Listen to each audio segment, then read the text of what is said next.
Muy buenos días.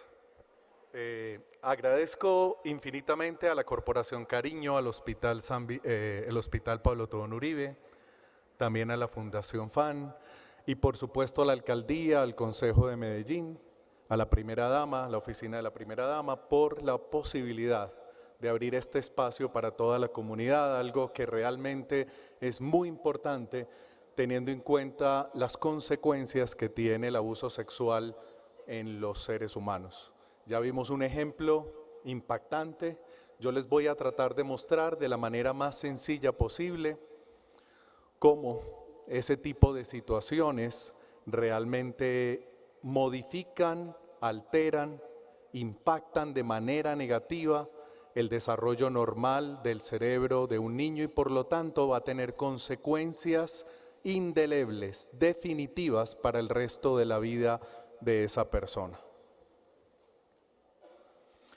Esta gráfica es para mostrarles que hay muchas formas de maltrato a los niños, muchas formas. Algunas de ellas donde la privación es demasiado elevada, como es el caso de la negligencia, una forma también devastadora de maltrato en los niños.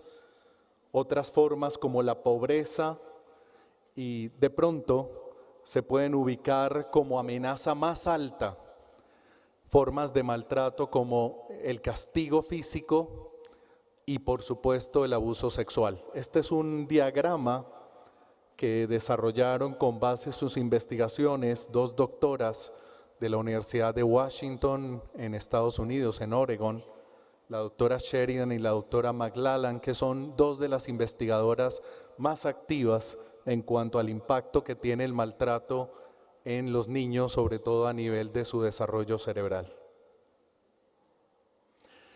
Antes de poder hablarles de qué impacto tiene este tipo de evento negativo sobre el cerebro de nuestros niños, déjenme hablar un poco de las cifras de la realidad que tenemos en Colombia con esta situación. Estos son datos del 2016, son datos del Instituto Nacional de Medicina Legal a través de su publicación Forensis, la cual cada año habla sobre la realidad de muchas causas de violencia en Colombia, entre ellas el abuso sexual. El año pasado ellos hicieron en total en todo el país más de 21,000 exámenes médico-legales que estaban relacionados con delito sexual. De esos casos, 10% fueron en Antioquia, concretamente 5% en la ciudad de Medellín. Lo más preocupante es que de esos 21,000 exámenes médico-legales por abuso sexual, el 86% de ellos fueron practicados en menores de edad. Y como bien lo dijo el señor alcalde, esos son apenas los casos denunciados, esos son apenas los casos visibles.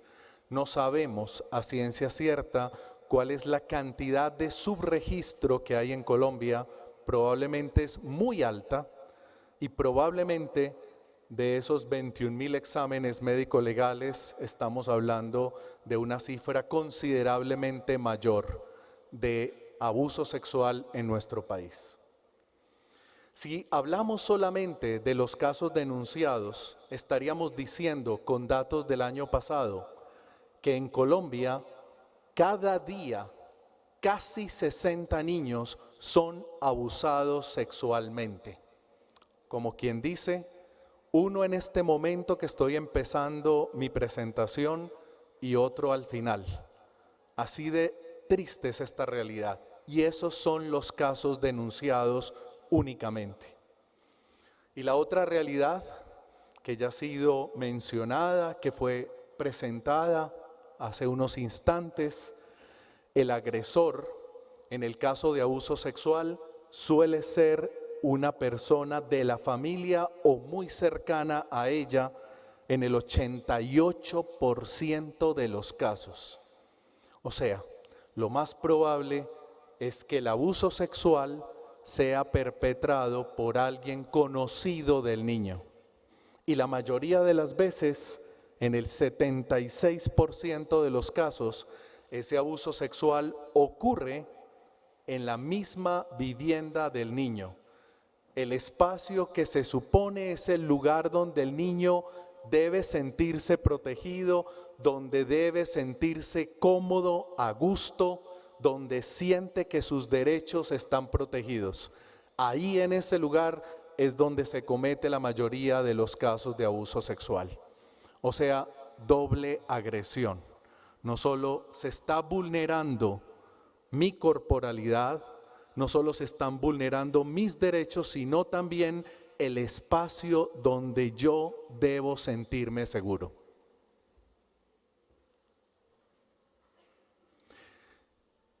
Uno tiene que mirar esta situación desde las dos perspectivas y uno tiene que preguntarse qué pasa en la cabeza de los victimarios, por qué los pedófilos, los pederastas, los que abusan a los niños sexualmente de diferentes maneras hacen lo que hacen. Para la mayoría de nosotros es inconcebible que podamos abusar sexualmente de un niño. Ni siquiera nos imaginamos lo que es maltratar físicamente a un niño, mucho menos desde el punto de vista sexual. ¿Por qué lo hacen? Este es un trastorno, una enfermedad, donde los impulsos sexuales y las fantasías de ese victimario tienen que ver con niños inmaduros, usualmente menores de 13 años de edad. Y en el 20% de los casos, estos abusadores sexuales lo hacen con sus propios hijos o hermanos o familiares, o sea, son relaciones incestuosas. Tiene que haber una fuerza muy poderosa en su cerebro para que puedan violentar de tal manera algo que se sobreentiende es inadecuado, que desde muy temprana edad se está mencionando que no es correcto. Pero no nos engañemos, ese abusador sexual no solamente puede abusar de niños o puede tener relaciones sexuales con niños. En la mayoría de los casos, ese abusador sexual, desde el punto de vista de su sexualidad, podría tener intereses como el de cualquiera de nosotros. Podría tener una vida sexual activa con otros adultos. No solamente su interés está enfocado al abuso de los niños. Así que no podemos hacernos esa imagen de una especie de pervertido con cara de loco, alguien que podemos identificar con suma facilidad. Es una persona que aparenta comportarse como cualquiera de nosotros. Y podríamos pensar, ¿qué hacer con este tipo de personas? Si en su cerebro hay unas alteraciones tan grandes que le impiden tener empatía y entender el dolor que le está causando a un menor de edad, ¿qué hacemos con una persona que no es capaz de entender el sufrimiento ajeno? Le damos un tratamiento, lo encarcelamos. Se han hecho tratamientos o estudios más bien con diferentes tipos de tratamiento que han mostrado que es muy poco lo que podemos hacer. Las intervenciones psicológicas dejan mucho que desear. Prácticamente podríamos decir, de acuerdo a una revisión reciente, que no hay ninguna posibilidad de ayuda a este tipo de personas por medio de la psicoterapia. Hay medicamentos que ayudan, algunos que ayudan sobre todo a controlar las hormonas sexuales, que ayudan a disminuir de manera considerable, por ejemplo, la testosterona, que es la hormona que más se ha implicado con este tipo de comportamiento, pero eso requeriría que la persona recibiera inyecciones de esa hormona que bloquea la testosterona de manera continua, constante. Quedaría prácticamente sometido a la voluntad de él. Usted decide si se aplica las inyecciones o no. En algunos países incluso defienden la castración quirúrgica, la remoción de los testículos para evitar la fabricación de testosterona y así disminuir esos impulsos sexuales dirigidos a esos menores de edad. En otros países como en Colombia se propone el encarcelamiento. En Colombia no hay cadena perpetua para este tipo de actos devastadores, deleznables. Hay encarcelamiento que puede durar pocos meses o algunos años, todo depende del juez.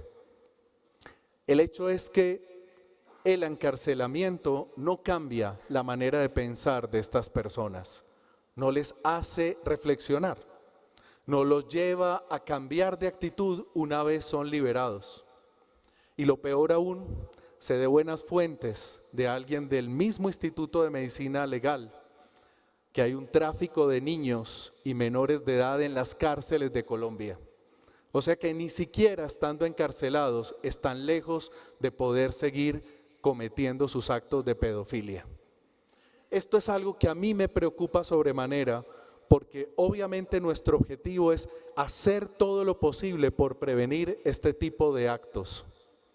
Pero si los castigos adolecen porque claramente son violados de manera constante, ¿qué posibilidad tenemos de que este pedófilo que fue encarcelado al salir no siga otra vez recurriendo a sus actos? Esta condición no tiene cura. Un pedófilo lo es para el resto de su vida y va a seguir vulnerando los derechos de los niños por el resto de su vida. Ni siquiera la vejez, ni siquiera la llegada de los años disminuye este tipo de comportamiento. ¿Por qué tenemos que hablar de abuso sexual? ¿Cuáles son los riesgos de que un niño sea abusado? No podría ser simplemente que lo acompañemos, lo aconsejemos, le brindemos afecto luego de que haya ocurrido este evento aterrador para él. ¿O es que el abuso sexual tiene consecuencias por el resto de vida de esa persona que fue víctima? Este es un estudio muy reciente con más de 700 adultos que tenían 3 características, los ubicaron en 3 grupos. Un grupo de ellos prácticamente no había tenido ningún tipo de trauma en la niñez. Otro grupo fue víctima de maltrato físico y verbal, pero no hubo abuso sexual.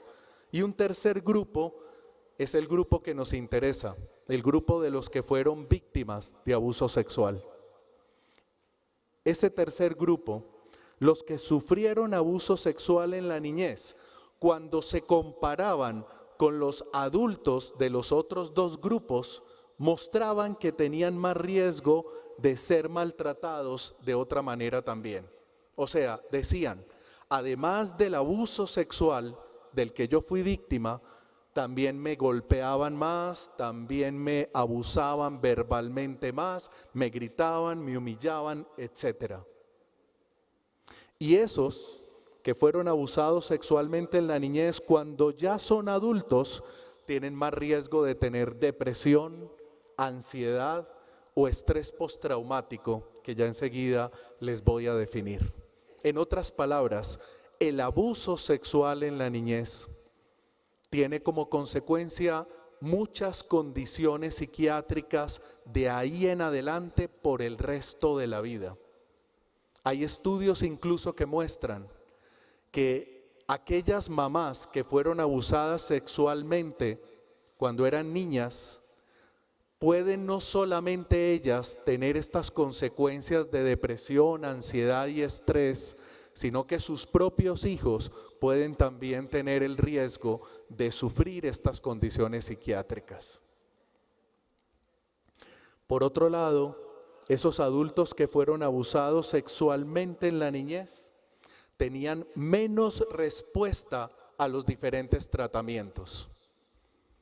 En otras palabras, cuando se intentaba ayudarles por su depresión o su ansiedad con tratamientos psicológicos o incluso farmacológicos, la respuesta de estos adultos era mucho menor que la de aquellos deprimidos que no habían sido abusados sexualmente en la niñez. Cuando hacemos un resumen de todo lo que se ha publicado hasta el día de hoy sobre las consecuencias del abuso sexual en la salud mental de los seres humanos, los datos son muy desgarradores. El abuso sexual aumenta 4 veces el riesgo de tener cualquier enfermedad en la edad adulta. En otras palabras, una persona que fue abusada sexualmente en la niñez tiene 4 veces más probabilidad de estar visitando médicos, 4 veces más posibilidad de estar recibiendo tratamientos por diferentes enfermedades. Estas son esas enfermedades. 2 veces más riesgo de tener depresión a medida que va avanzando en la vida. 3 veces más riesgo de sufrir ansiedad. 5 veces más riesgo de tener trastorno de personalidad, o sea, de no tener la posibilidad de interactuar normal y apropiadamente con otras personas. Eso causa mucho sufrimiento. 7 veces más riesgo de tener trastorno de conducta, de tener problemas con la disciplina, de tener dificultades para entender el respeto a los derechos de los demás. Y algo sorprendente y preocupante, el abuso sexual no solo afecta o no solo produce o te lleva a un mayor riesgo de tener enfermedades psiquiátricas, también otras enfermedades médicas no psiquiátricas, incluyendo el dolor crónico, pueden presentarse hasta 6 veces más en aquellos que fueron abusados sexualmente en la niñez. Es una enfermedad devastadora, no solo por el impacto que tiene en el momento para la víctima y los que lo quieren, sino porque todo el resto de tu vida te va a mostrar secuelas, consecuencias. Además de eso, otros estudios muestran que los que fueron abusados sexualmente en la niñez también tienen mayor riesgo de consumir drogas y alcohol, o de tener comportamiento antisocial o convertirse en futuros abusadores sexuales, como ya nos ejemplificaron, de tener más riesgo de estrés postraumático y también mayor riesgo de suicidio.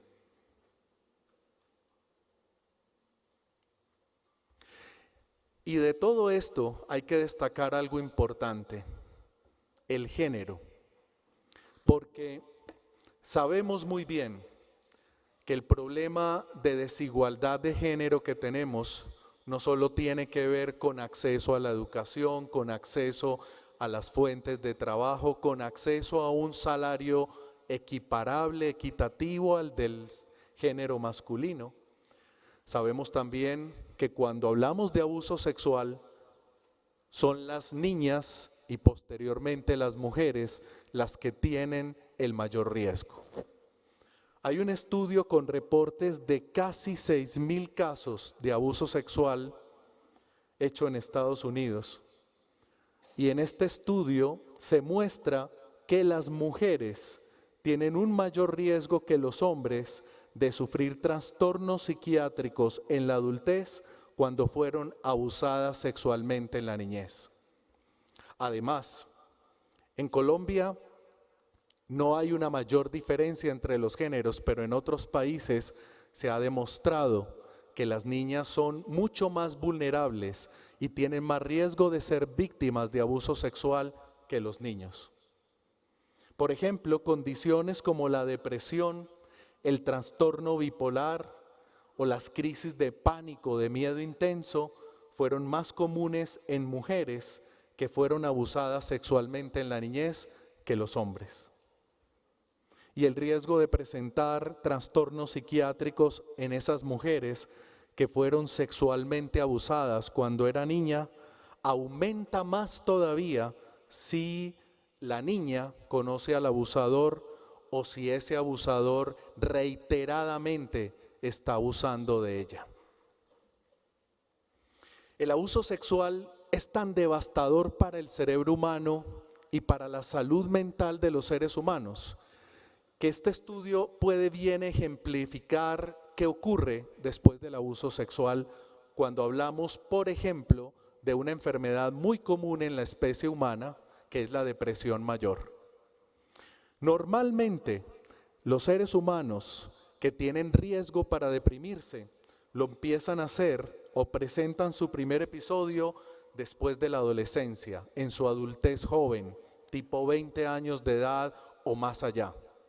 Pero cuando hay un abuso sexual en los primeros años de vida, ese riesgo de empezar a tener depresión empieza tan temprano como los 9 años de edad y crece exponencialmente para prácticamente acompañar a esas víctimas de abuso sexual en el 100% de los casos luego de 20 años de edad. Esto hace entonces que los niños y niñas que fueron abusados sexualmente tengan que afrontar las consecuencias, no cuando llegue su adultez, sino desde el momento mismo en que fueron abusados. Y una condición que es muy frecuente y que claramente es devastadora, de difícil tratamiento, por cierto, en psiquiatría, y que suele presentarse en víctimas de abuso sexual en la niñez, es el trastorno de estrés postraumático. Este es un estudio muy reciente y me pareció muy interesante porque fue realizado en un país hermano, en Perú, en condiciones y con características sociodemográficas que bien puede asemejarse a nuestra realidad. Y lo que ellos encontraron allá en Perú es que el trastorno de estrés postraumático es una condición que se presenta luego de vivir o de presenciar eventos traumáticos severos como la guerra, las violaciones, abusos físicos severos o accidentes graves. Y en esta definición falta incluir el abuso sexual, una de las mayores causas de trastorno de estrés postraumático en los seres humanos. Ese paciente que experimenta ese evento traumático, no solamente una, puede que muchas veces, a veces basta solo una vez, una exposición al evento traumático para que se desarrolle esta condición. Y estas personas viven un infierno de ahí en adelante. Están constantemente reviviendo de manera muy precisa, con memorias muy precisas, toda la parte relacionada con ese abuso o con ese trauma.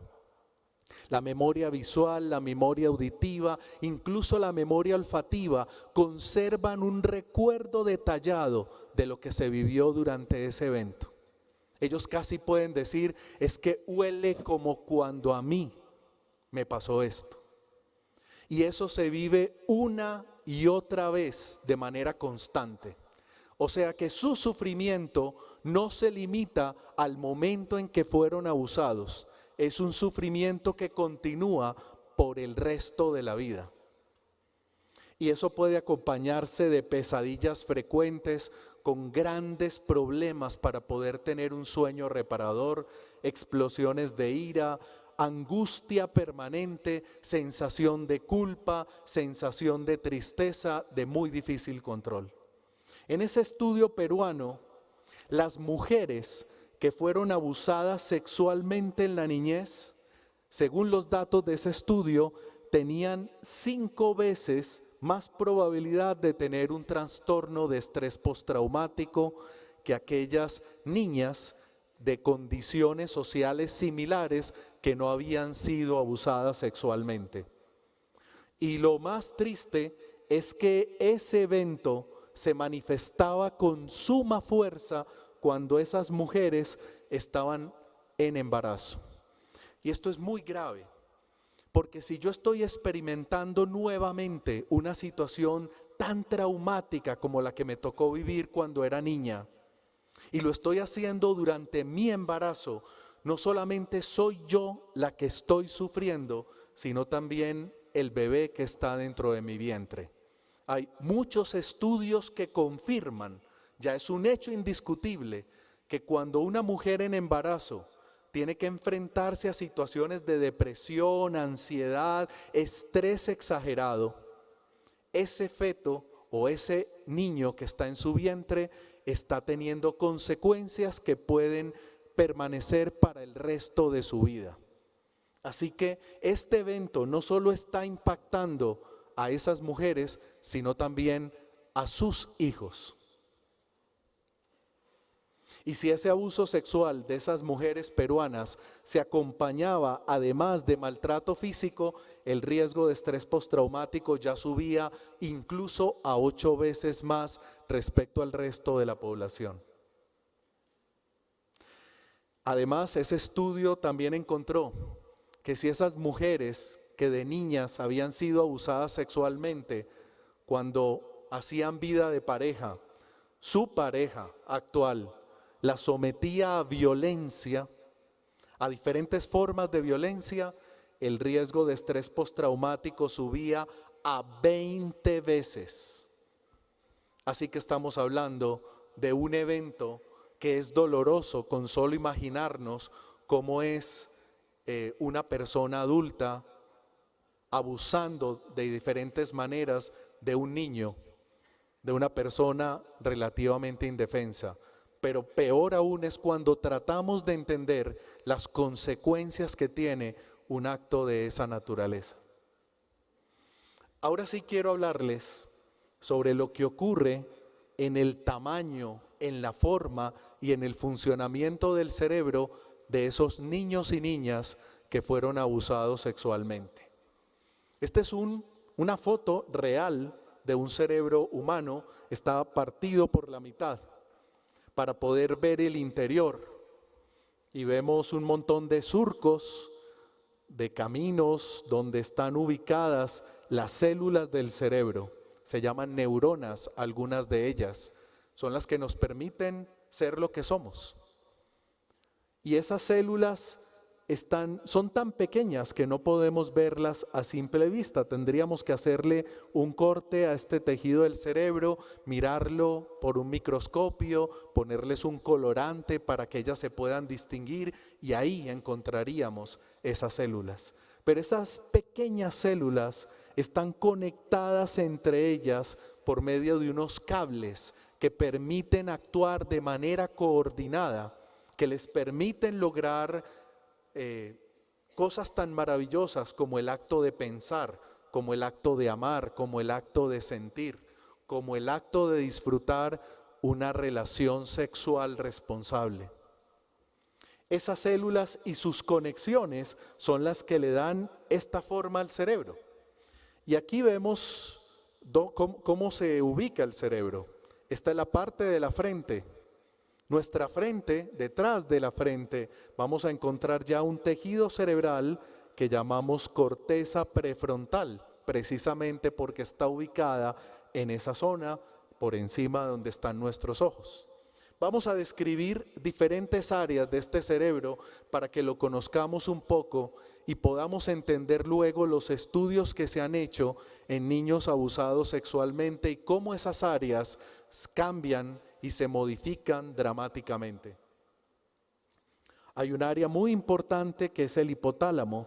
Se ubica en todo el centro del cerebro y tiene que ver con el control de las hormonas, nuestro apetito, nuestra regulación de la temperatura o cuando nos da fiebre, incluso nuestra función sexual, como aquí es donde está el control hormonal, dependen del buen funcionamiento del hipotálamo. Hay otra estructura que prácticamente está por la parte posterior del cuello, que se llama tallo cerebral, porque parece el tallo de un árbol maravilloso que se llama cerebro. Y en ese tallo es donde hay un montón de núcleos, de células que se encargan de controlar diferentes funciones, como la respiración, el latido cardíaco, el ritmo de sueño-vigilia, pero también nuestras emociones. Aquí hay muchas células que fabrican unas sustancias que tal vez hemos escuchado alguna vez y que tienen que ver con enfermedades como la depresión o la ansiedad, o que tienen que ver con funciones normales como la alegría o la tristeza. Sustancias que se llaman serotonina, noradrenalina, dopamina, etc. Se fabrican en esta zona y luego son liberadas en diferentes partes del cerebro, permitiendo que podamos tener ese tipo de emociones. Hay otras zonas que son importantes para nuestra supervivencia y la de otras especies animales. Una de esas zonas se llama la amígdala cerebral. Esa zona, junto con esta otra estructura que la llamamos cíngulo subgenual, son importantes para detectar amenazas, amenazas reales o amenazas potenciales. Sin esas estructuras no podríamos sobrevivir. Claramente nuestros depredadores nos habrían devorado antes de siquiera existir como una especie. Son importantes, pero también pueden ser afectadas por eventos traumáticos. Eventos traumáticos pueden hacer que, por ejemplo, esta amígdala cerebral trabaje más de la cuenta y nos haga ver amenazas en todas partes, incluso en lugares donde deberíamos sentirnos protegidos. Hay otra estructura que nos ayuda a regular el estrés, se llama hipocampo. También es importante en la memoria y en el aprendizaje, pero estudios nos han mostrado que el hipocampo nos ayuda a controlar esas situaciones de estrés. Pero si nuestra amígdala está demasiado estimulada porque fuimos víctimas de algún tipo de trauma, como el abuso sexual, es muy probable que nuestro hipocampo no tenga la capacidad de controlar ese tipo de amenazas. Y por último, están estas estructuras de mayor desarrollo. Las que les acabo de presentar son bastante similares en otras especies animales, pero estas estructuras de la corteza, la prefrontal o la somatosensorial, están muy desarrolladas en el ser humano, sobre todo para algún tipo de funciones. Esta en particular, la corteza prefrontal, es la que nos diferencia de otras especies. Otras especies también la tienen, pero la nuestra es la más desarrollada de todas. ¿Y por qué es importante esta parte del cerebro? Porque aquí hay funciones que definen al ser humano. En estas estructuras es donde se asienta la capacidad nuestra de hacer juicio, de determinar qué es lo adecuado en una u otra situación, la que nos ayuda a la planeación, al control de impulsos y al control de emociones, la que nos permite saber cuándo es adecuado reírnos, cuándo es adecuado abrazar a alguien, en qué condiciones. Todo eso está determinado por esta estructura. Y hay otras estructuras un poquito más escondidas, como el cíngulo anterior, donde nuestro cerebro es capaz de anticiparse a la recompensa y saber cuándo algo va a ser muy agradable para mí. Yo todavía recuerdo el arequipe de mi abuela, por ejemplo, y cuando sabía, vivía en el extranjero, que me iban a enviar un pote de arequipe de mi abuela, yo ya me estaba saboreando. Sin duda alguna, esta parte de mi cerebro me permitía anticiparme a esa recompensa. Pero aquí también subyace la toma de decisiones, mi capacidad de empatía, de entender el dolor ajeno, de ver una exposición como la anterior, una presentación como la anterior y dejarse conmover y dejar soltar una lágrima, porque uno se pone en el lugar del otro y entiende que eso es algo devastador y uno se imagina cómo sería para uno tener que enfrentar una situación de esa naturaleza. Y finalmente, esta corteza somatosensorial, que como el nombre lo dice, es importante para la regulación de nuestros movimientos, pero también para la percepción de nuestros sentidos. Les voy a mostrar más adelante cómo el abuso sexual es capaz de dañar todas estas estructuras cerebrales, incluyendo nuestra capacidad de tener sensaciones, de sentir, de experimentar placer.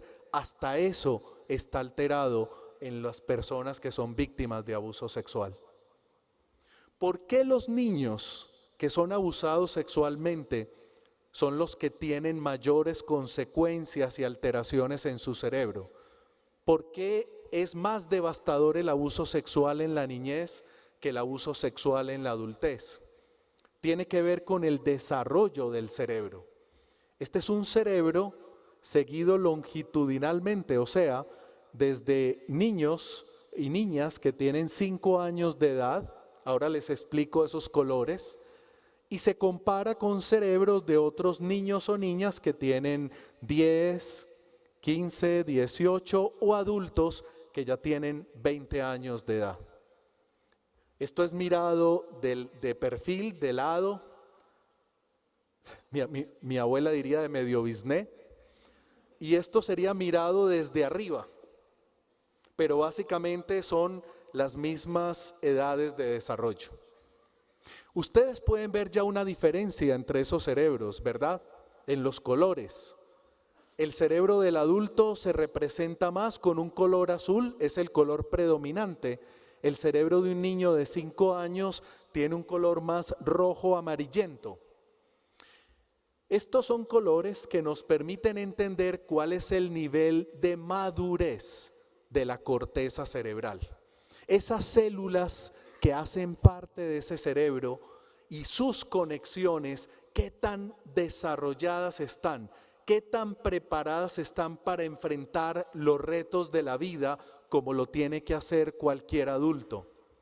Si esto es un cerebro maduro, esto es un cerebro bastante inmaduro. Prácticamente las áreas que ya están desarrolladas son muy escasas. Es un cerebro que apenas está madurando camino a la adultez. Así que cualquier evento traumático que impacte a un niño o a una niña cuyo cerebro apenas está en proceso de maduración, claramente es un evento que va a cambiar por completo la forma en que ese cerebro va a terminar de desarrollarse. Luego van a tener aparentemente un cerebro de adulto, pero todas las áreas que conforman su cerebro van a estar alteradas por culpa de ese evento o esos eventos traumáticos. Así que esta es la razón por la cual los niños son los más vulnerables. Esta es la razón por la cual los niños en toda sociedad deben ser la prioridad, no al revés, como hemos visto a lo largo de toda la evolución de la humanidad.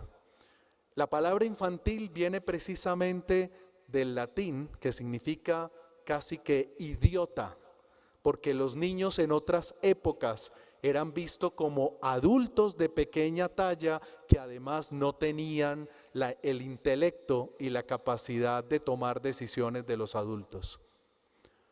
Pero de ninguna manera son idiotas. De ninguna manera podemos entender a los niños como la parte más débil de nuestra sociedad. Hay que entenderlo como la parte más importante de nuestra sociedad, porque de este adecuado desarrollo cerebral es que vamos a tener una sociedad que pueda considerarse como tal en las siguientes generaciones. Más sobre el desarrollo cerebral. Aquí vemos diferentes edades, 2 años, 8 años, hasta llegar a la adultez, 20 años. Aquí apenas este bebé está dentro del vientre de la mamá y su cerebro apenas está aumentando el número de células y las células apenas se están ubicando en el lugar que les corresponde. Pero cuando ese niño o niña nace, rápidamente empieza a madurar diferentes áreas de su cerebro. La primera en madurar es la corteza sensoriomotriz, la que es capaz del tacto, de la visión, de la olfacción, de la audición, etcétera, del gusto. Y también la parte motora, y por eso los niños desarrollan rápidamente la habilidad de sentarse, de gatear, de caminar, de correr. Luego lo hacen con maestría, y es porque su corteza relacionada con esas funciones es la primera en madurar. Pero la corteza prefrontal, la que les mostré que queda detrás de la frente, y que tiene funciones que nos identifican como seres humanos: juicio, planeación, control de impulsos, control de emociones, es la última en madurar. De tal manera que si un niño es sometido a abuso sexual en estos primeros años de su vida, claramente, como esta corteza no está totalmente desarrollada, eso explica por qué estos niños tienen esos riesgos tan altos de sufrir diferentes condiciones psiquiátricas o no psiquiátricas. Su cerebro no estaba preparado en el momento del abuso para enfrentar semejante situación traumática. Incluso de adultos ni estamos preparados para eso. Hay que entrevistar a las mujeres que han sido víctimas como adultas de violación. Y es claramente difícil entender cómo uno puede hacer frente a una situación tan devastadora. ¿Qué diremos de un niño que claramente todavía tiene un cerebro apenas en desarrollo y maduración? Cuando hablamos de miedo, y claramente el abuso sexual solo puede producir este tipo de emoción predominantemente, entendemos que hay varias áreas del cerebro que tienen que ver con el miedo. Ya les había mencionado o hablado de la amígdala cerebral, la que nos permite detectar amenazas, ya sea que estén ocurriendo o que creemos que va a ocurrir. Y esta amígdala, cuando hay amenazas, se activa y manda señales a todo el cerebro para que esté alerta, preparado. Si hay una situación de miedo intenso, como la que ocurre después de un abuso sexual, esta amígdala se acostumbra a estar mandando señales de alerta constantemente, toda la vida, al resto del cerebro. Estos niños y posteriores adultos van a seguir viviendo con miedo, van a seguir asumiendo que algo malo va a ocurrir, incluso en situaciones que deberían generar confianza y tranquilidad. Y hay otras estructuras que se encargan, podríamos decir, como del opuesto, de la recompensa, del placer, de lo agradable. La vida es básicamente eso, moverse entre los matices, y en eso encontramos el disfrute. El miedo no es malo, el miedo es fundamental para nuestra supervivencia, el miedo es fundamental para poder desarrollarnos. El miedo nos obliga a crear cosas, a prepararnos, a inventar, a estar parados aquí enfrente de un auditorio tan respetable y tan grande y poder ser capaz de transmitir la información. Eso hace el miedo. Lo que cuestionamos es ese miedo excesivo. Y ese miedo excesivo tiene la capacidad de bloquear las áreas de recompensa. Aquí hay una estructura muy importante que se llama centro de recompensa y placer. Los científicos lo ponen más complicadito, lo llaman núcleo accumbens, pero lo podemos conocer aquí entre amigos como el centro de recompensa y placer. O sea, cuando yo pensaba en el arequipe de mi abuela, estando en otro país, claramente esta era la parte de mi cerebro que se activaba inmediatamente. Depende mucho de la acción de una sustancia que se llama dopamina. Pues resulta que en las personas, o peor aún, en los niños sometidos a trauma y que tienen una predominancia del circuito del miedo, este circuito de placer y recompensa está claramente afectado, disminuido. La incapacidad de estas personas para experimentar disfrute de la misma manera que lo haríamos los que no fuimos víctimas de abuso en la niñez es mucho menor. No solamente tienen que vivir con este miedo, tienen que vivir con la incapacidad de disfrutar los pocos buenos momentos que la vida les sigue presentando.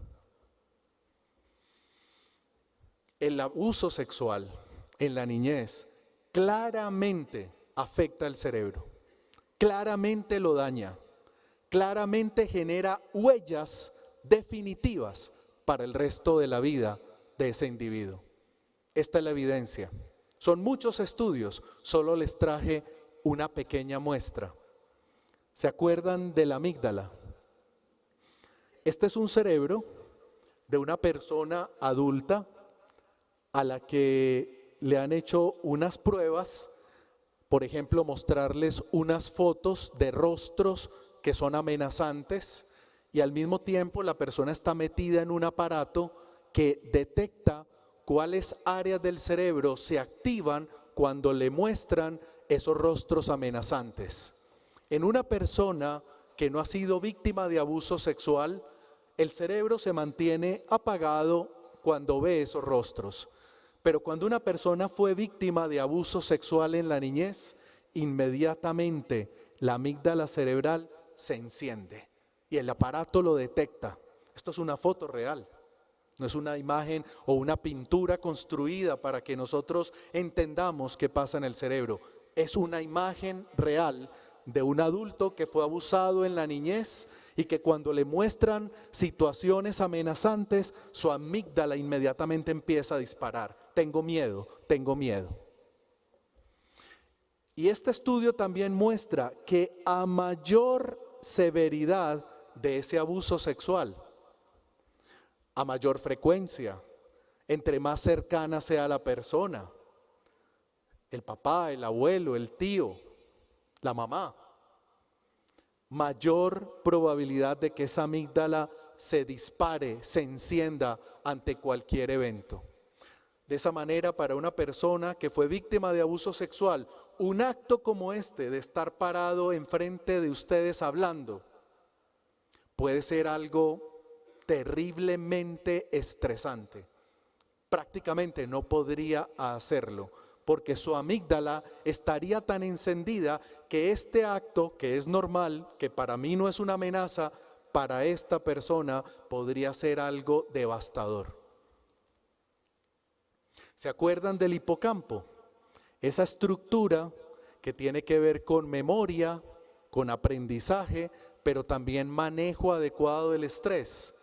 Pues este estudio, también hecho en adultos que fueron abusados sexualmente en la niñez, nos muestra que el hipocampo tiene un tamaño más pequeño que el de personas de su misma edad y características que no fueron abusados sexualmente en la niñez.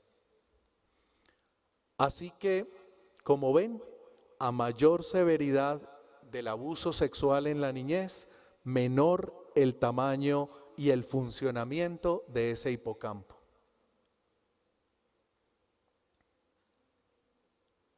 Aquí hay más estructuras, otra vez el hipocampo, a mayor abuso sexual, menor tamaño del hipocampo, y se acuerdan de la corteza prefrontal. Juicio, planeación, control de impulsos, control de emociones, lo que nos caracteriza, lo que nos permite vivir en sociedad. Y noten cómo a mayor abuso sexual, menor tamaño, más disminución del volumen, del grosor de esa estructura cerebral. O sea, un evento externo a la persona, que tiene que ver con ella, obviamente, pero que no está atacando directamente el cerebro, termina por producir deterioros cerebrales definitivos en esa persona.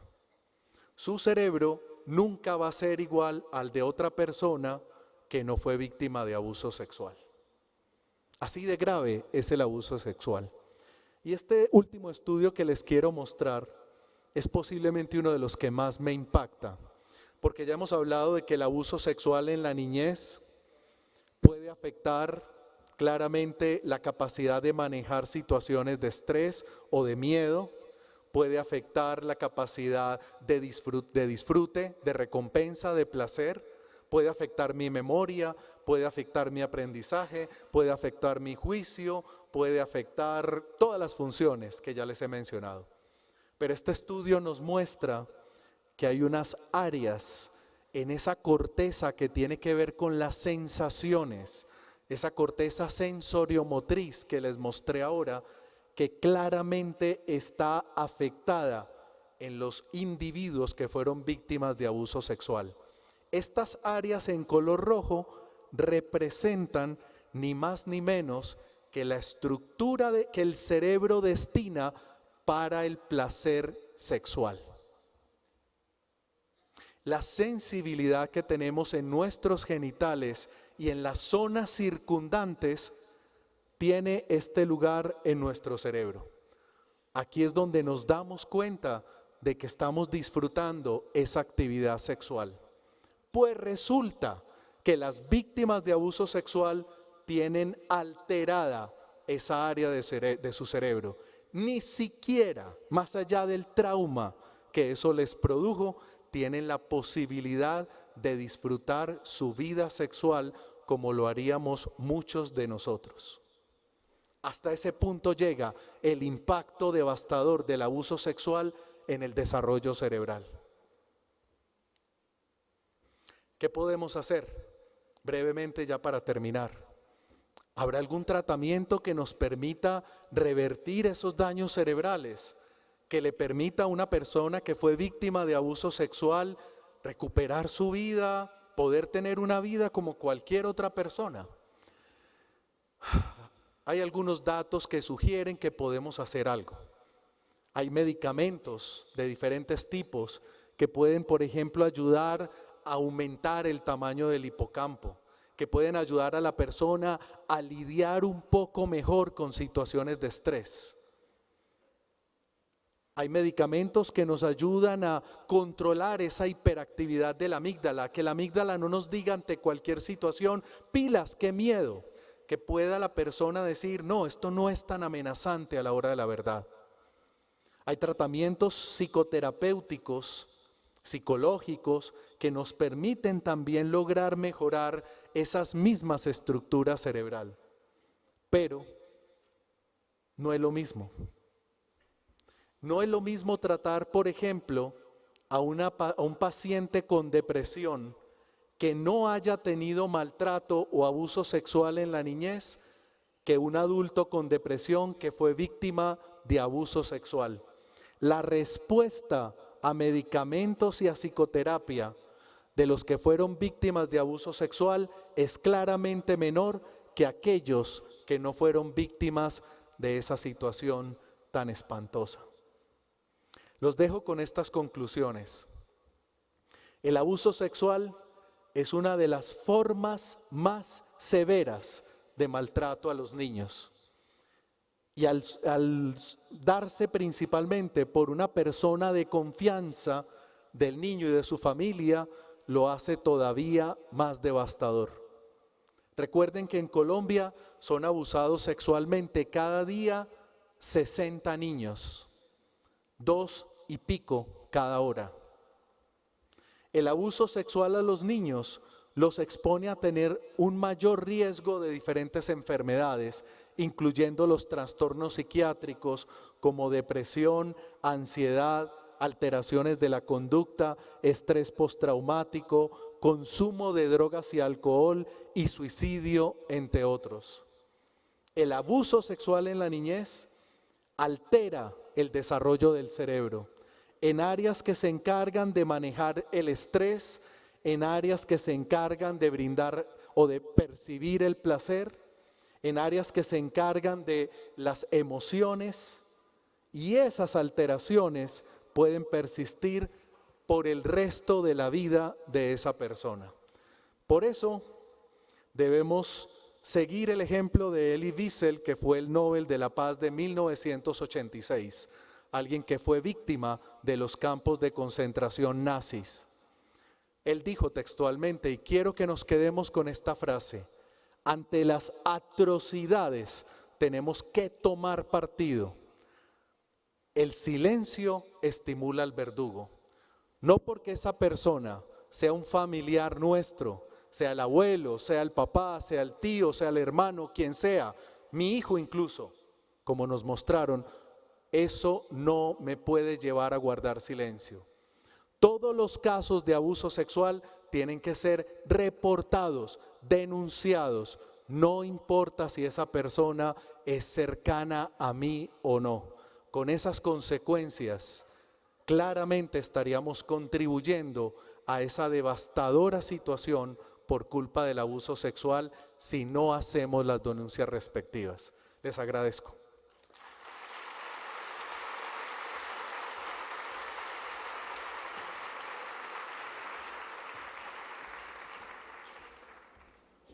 Todo abuso sexual debe ser denunciado. Muchas gracias al doctor Jorge Mario Tamayo por su exposición. Damos por terminada la transmisión por Telemedellín. Agradecemos a los televidentes y a quienes nos acompañaron por la transmisión en vivo. Continuamos en el auditorio con Jamie Kaufman. La doctora Jamie, en la actualidad, es la directora médica del Centro Cultural